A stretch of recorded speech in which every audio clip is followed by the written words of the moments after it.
everyone, this is Cam with Modern Retro Renaissance. Trying out a new series today, one that I'm going to title Fresh Out of Japan, 20 or 30 years ago. The first game in this series that I'm going to talk about is a game called SD The Great Battle by Bam Presto. The purpose of this series is to talk about games that probably never left Japan, games from the 8, 16, and 32-bit generations of consoles. It's just games that were missed because we never got the chance to play them. Some of these games are super excellent. Today's game is one of those games. Once again, it's SD The Great Battle. SD standing for Super Deformed. Another way I would describe it is the characters are chibi. C-H-I-B-I. I'm sure you've heard that term. The characters are almost cube in their pixels. These are big, chunky pixels. They're about as wide and deep as they are tall. I love this art style. This is actually a bigger series called Compati Heroes, made up of about 16 games, almost all of them being Japan exclusives. You can play in this game as 6 total characters. You start out with 3. It's from 3 different series. The Ultraman series, the Common or Masked Rider series, and obviously Gundam series.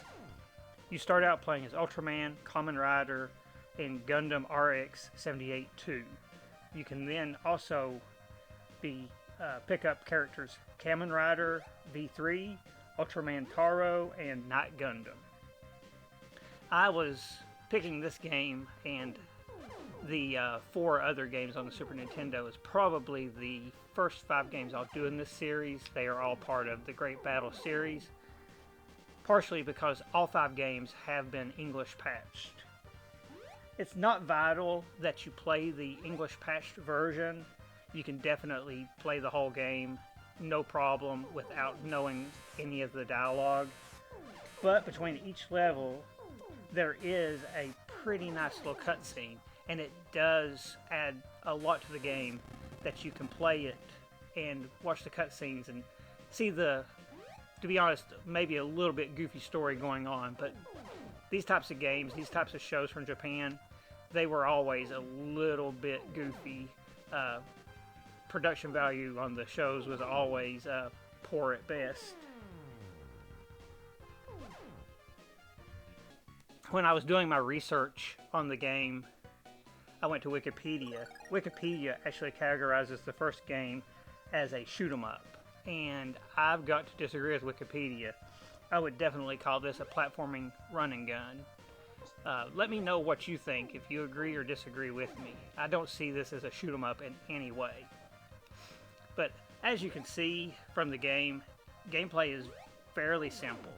You've got a shoot button, you've got a jump button, you've got a super move button, and also you have a button that you can switch between any of the unlocked characters on the fly at any time. Different characters have different supers. Some supers give you protection, some give you back health, some do damage to the enemies. It all depends on which guy, which does add a little bit of strategy to the game, because there are times when you want to use a certain character over a different character. Once again, I love the look of this game.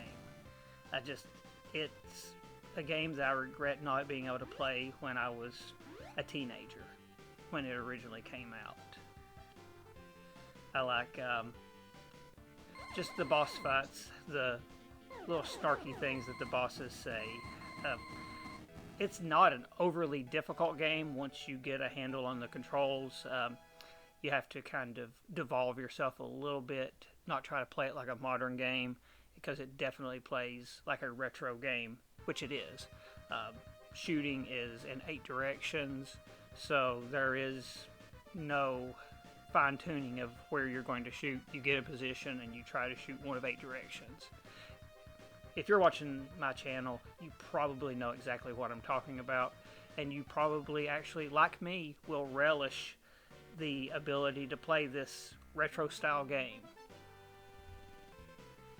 Naturally, with a game like this, the easiest way to play it today is via emulation, because A, it's a Japanese only game, B, it's 30 some years old at this point, so finding a copy probably wouldn't be overly difficult to buy off of the various websites. But if you want to play it in English, the best way to do it will be emulation. Regardless of how you play this game, I do recommend that you play it, and you play it soon, because it is a fun game. The other 4 games in the series all are a little similar, but at the same time, each one has its own little quirk, little thing that makes it unique from the sequel before it. The 5th one actually has levels that play out like the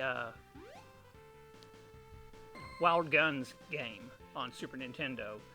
There is one of the games that the boss battles actually become like a kaiju battle where the characters fill up the whole screen and you can only see them from about the waist up, a very Japanese thing. Once again, if you enjoy this series of videos, let me know in the comments so that I know that I should make more. I really want to shed some light on these games that I'm now discovering that never came out in the United States. Games that actually were really, really good. Games that pushed the consoles in a way that the US games never did. Like with this game, these graphics are amazing. I love these big chunky sprites, and I just love everything about this game. I've gone on enough though. If you like this video, give me a like. If you have thoughts on this game, if you've ever played this game, I would love to hear your take in the comments. Until next time, guys, this is Cam signing out. Remember, be modern, be retro, be modern retro.